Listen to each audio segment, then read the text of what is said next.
We are presenting today the third component of the utilization-focused evaluation, which is to engage with primary intended users to determine the evaluation's distinctive uses. This is being presented by Elisabeth O'Brien and Jennifer Lietzau. For this presentation, for this aspect of the UFE, purpose is described as being situational and relies heavily on the first two principles of the UFE, which is readiness for evaluation and priorities of intended users and intended use. Understanding the priorities of the intended users relates to the purpose of the evaluation and vice versa. This image illustrates how these two UFE principles are related and can happen in different orders or together. Users must make decisions around what priorities the evaluation needs to address, and one evaluation cannot do everything. The evaluator's task is to help guide users in determining and developing priorities for use. Purpose is customized to users and will provide intended users with intended use options and clarify and prioritize the evaluation. There are 6 total purposes discussed in this principle for evaluation, but these are not the only principles available. You can think of these as the program's goal setting. The first is judging overall merit, worth, and significance. The second is learning and improvement. The third is accountability. The fourth is monitoring for internal management and oversight. The fifth is generating knowledge and lessons. And the sixth is supporting innovation and adaptation. Each of these purposes indicates specific questions and data collection based on the intended outcomes. The first purpose is judging overall merit, worth, and significance. The focus of this one is judgment of worth. There are 2 key definitions for this purpose, which is the definition of merit, which is an intrinsic value of a program, and worth, which is the extrinsic value to those outside of the program. This purpose leads to decisions concerning program continuation, program expansion, and other major program changes. One key point to remember with this purpose is that it is only one data point to be taken into consideration with a body of data to make decisions. Some sample questions include what decisions will the evaluation influence, who is making the decisions and what is the timeline, what other factors and data will be taken into account in making the decisions. For this purpose, there are 4 steps to consider: selection of criteria, standards of success, how to measure and compare performance, and the synthesis of the results into a summative judgment.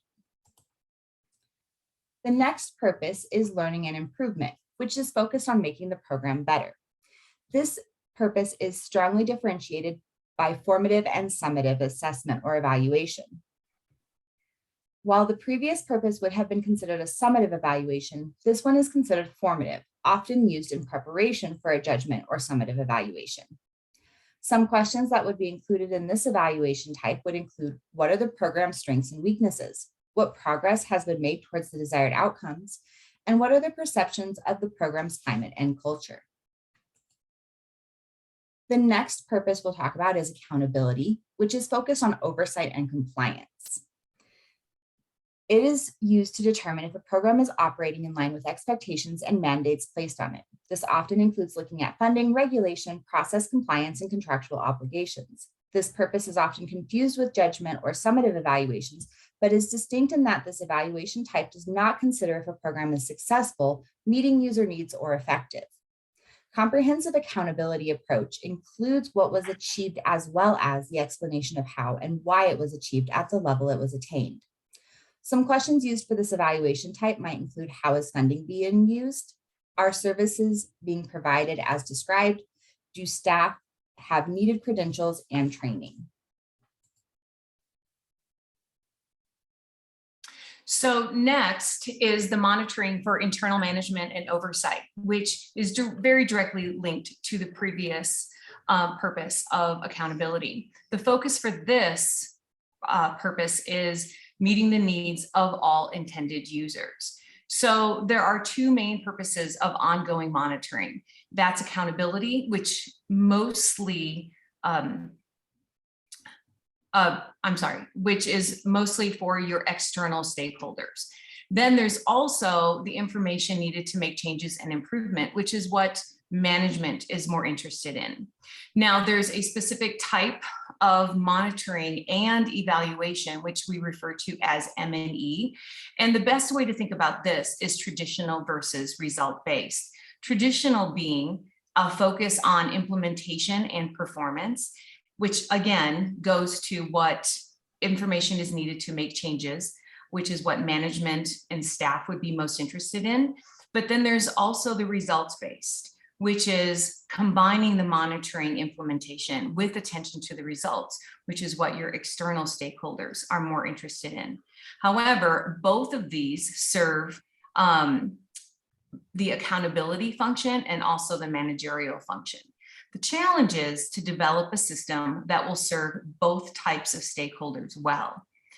You want to generate evaluation questions, which, when answered, will lead to improved monitoring, which will create a continuous cycle of improvements. The best use of this, however, is to make sure you have a design that meets the specific needs of all identifiable users. Next is generating knowledge and lessons. And the focus for this would be to identify the lessons learned.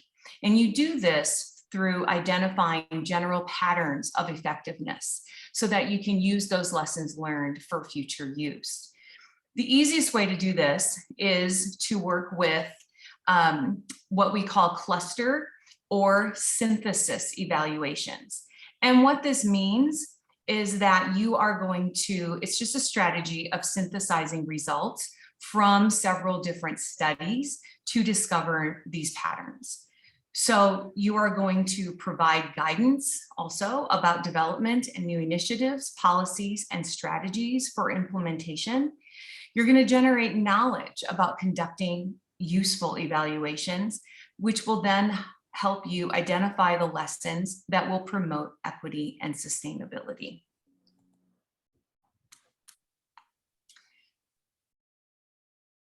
The last purpose is supporting innovation and adaptation.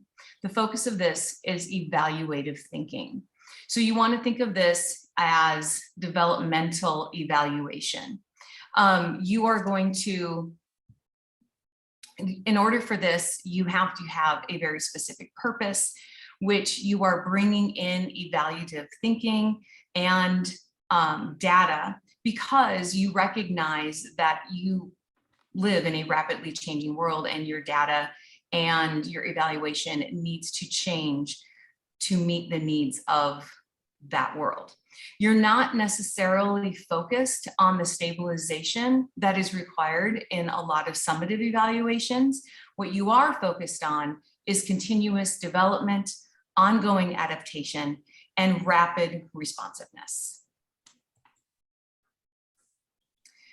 So the 6 purposes to actually apply these purposes to evaluation is you have to understand that all 6 purposes become interrelated, parallel, and simultaneous processes.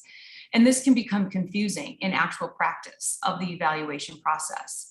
It's important to work with primary intended users to get clarity and agreement about priority purposes to achieve the primary purpose of the UFE, which is the main focus is the intended use by intended users. I would like to also point you to Exhibit 8.3 in our book on page 147 and 148. They have key questions for each of the evaluation uses, the purposes, and is based on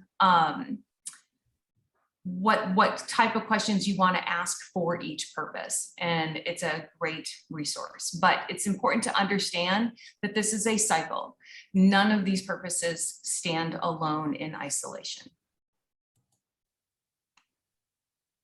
And then the data. You are going to look for different types of data depending upon the purpose. I won't read through all of these, but what I did is the type of data, some of it's going to be qualitative, some of it's going to be quantitative, depending upon the purpose.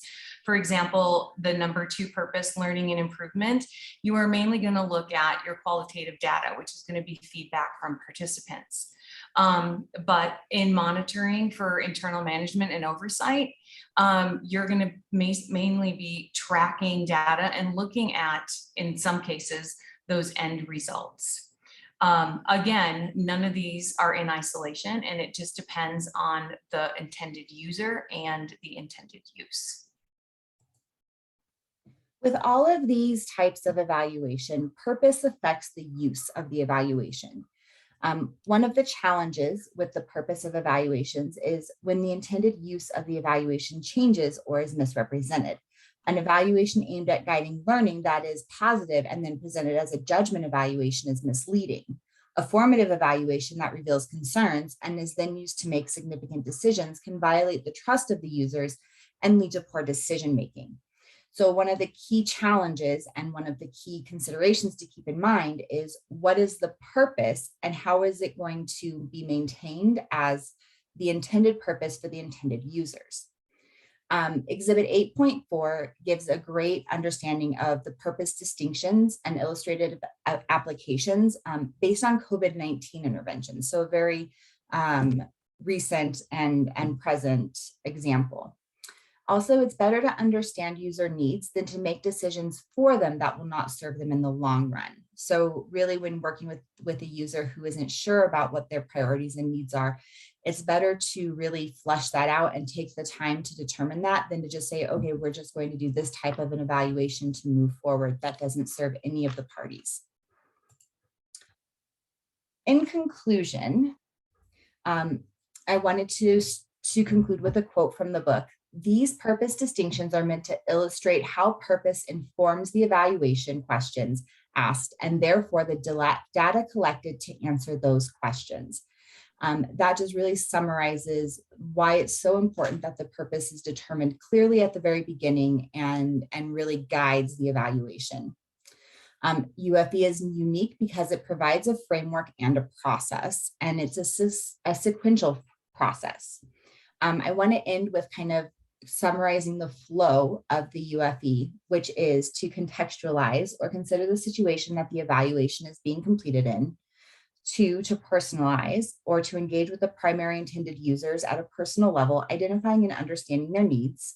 To customize based on that personalized interaction to best understand the way the evaluation will be used and by whom to determine the best evaluation options.